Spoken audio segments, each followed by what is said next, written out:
And I set my machines and went about my normal daily life of managing 2 of these facilities. And I just would go home at night after each shuttle mission, or each day of the shuttle mission, and break the tape down. And I just found myself in the unique position of having the means to do it. I was in a position to do it, and I had all the motivation. The second the shuttle countdown began, I recorded, and I stopped recording when it was at a full stop. Right.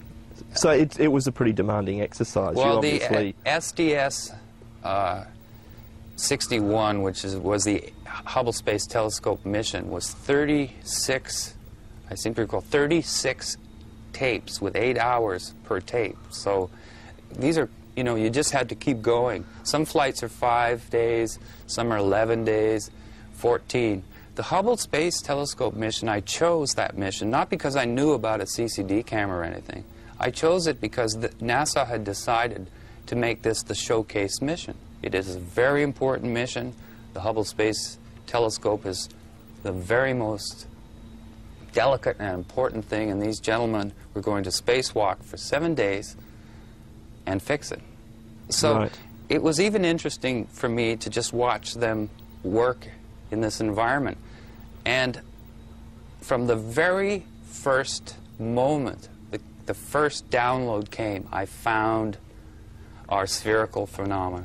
Did you set out to try and find the phenomena, or did it start off as a sort of self-education exercise in watching the mission footage? It was everything. It was a self-education thing. It was a curiosity of why no one from the year 1991 till 1994 had bothered to look at any other footage. And I was quite naive and wasn't aware it was all being downloaded, because I bought into the popular culture or the urban myth that they were scrambling at it and it wasn't available since '48. I've been an editor for 25 years as well as everything else. And I spend an awful lot of my day looking at videotape at amazingly fast speeds, reviewing people's programs for critique reasons and things. Sure. My eyes are trained, and I kept seeing something. So when I started breaking the frames down, I found you still couldn't find it. You'd go from this frame to this frame, and there'd be a quick movement. So then I had to get a videotape recorder, an SVH machine, an older model, funny enough, not the digital model, that literally, when you rolled the thing, it would break the frames into fields. And in reality, there are 60 individual pictures that make up 1 second of video. And that's when I found them. So you were finding these on one of those 60 frames? I found, in fact, the first one I found, I only found 1. Right. And then I thought, well, I should be able to, if this is real, I should be able to do it again. And then I found 2. And it just went from there. What should we really be seeing? How did you know that we were looking at something that was that shouldn't be there, that was unusual? I mean... Well, the first thing is that in my career, usually in 1 second of video, no movement happens. You can look at 60 frames and, you know, the way the movement goes, not very much happens. It's not like those flip things where the little Sure. thing moves when you flip the pages. Literally in 60 of those, nothing happens. Something was happening literally between 1/30th of a second and 1/30th of a second, because there's 30 frames per second. So it was just sort of a, let's look at this. And when I found it was in a scan field, and then the way it works is it scans and scans very fast. But the phenomena seemed to have disappeared by the second scan. So it was moving very fast? Very fast. So being a manager and being in charge of a television station, part of my staff is a technical staff. So I started consulting our technicians on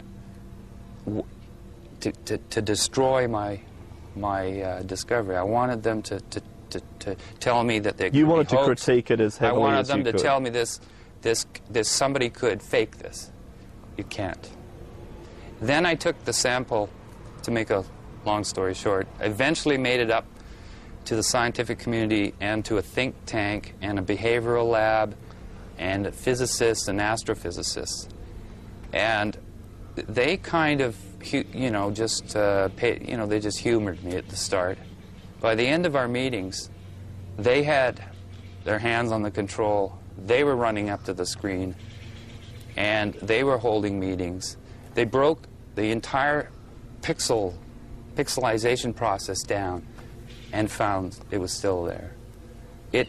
So they really didn't expect to see anything in the No. beginning, but by the time you No. finished, they were excited. I think they expected probably that we'd have more of a real-time phenomena, which is still spectacular. And probably, I guess, that they felt Yeah. they might be able to explain to you as something Yes. perfectly legitimate or normal Yes. for... Well, you never know who's in the Skeptic Society of British Columbia. For instance, the X-Files actor William Davis, who is the cigarette-smoking man in the X-Files, is a member of the Skeptic Society. So I never knew with these scientists what they were trying to do to me. Sure. But the amazing thing about this other phenomena, the one that's virtually, I would say it's invisible, although it isn't once you see it. You begin to see it all the time. Is it blew their minds. It blew their minds. Did they offer any explanation for what they thought it might be? Or are they as baffled? There's a professor at Simon Fraser, Professor Weinberg, who literally said it had to be it had to be actually there, doing exactly what it was, but he could not. He said we would have to go right to NASA, and eventually we had a lecture at the planetarium here in Vancouver by one of the Hubble poobahs, the chief Hubble designers, engineers. That must have been a great opportunity. It was a great opportunity, and what was interesting is when we showed him the spherical shapes on video clips, on video stills, he was comfortable, which meant, he could throw the ice crystal theory, because it was a very small sample at that point. It was only the first time I'd ever done it. At that point, he confirmed that what you were showing him were ice crystals, or...? No, he just thought that was basically... he accepted that it was a phenomena of some sort. He just... Well, they're comfortable at NASA because James Oberg, who's the NASA debunker, in my estimation, had basically briefed them all that don't worry about all this stuff you see, because that's just all kinds of stuff you don't understand about ice crystals. So he didn't have any, it was the Hubble fellow at the planetarium after Yes. the lecture with the head of the planetarium. He sat there comfortable, but when the still frames of this second phenomena were shown to him, he stormed out of the room. Did he say anything? Did he give any reason? He made some huffs and puffs and stormed out of the room. Now, we found, that's very unusual kind of reversal. And we obtained, meaning an artist friend and I, who's got more guts than me, I guess, in terms of walking through front doors, which you're not supposed to. He picked up the phone after he got the number and phoned this fellow. And he got hello, and the second he said who he was, there was back talk, things like, it's that guy, blah, blah, blah, and the phone went down. In other words, communication was cut off. Not a very good public relations exercise for the... No, but we found it odd that, these are okay and these aren't. So anyway, that's how it started. So Professor Weinberg, who's a wonderful man, said to me something he's never said to anybody before. He actually sat down, sort of rolled his hands through his head and whatever hair he had, and said, I believe there are things out there, and it's just a matter of an et cetera, et cetera. Well, my friend, my partner, could not believe he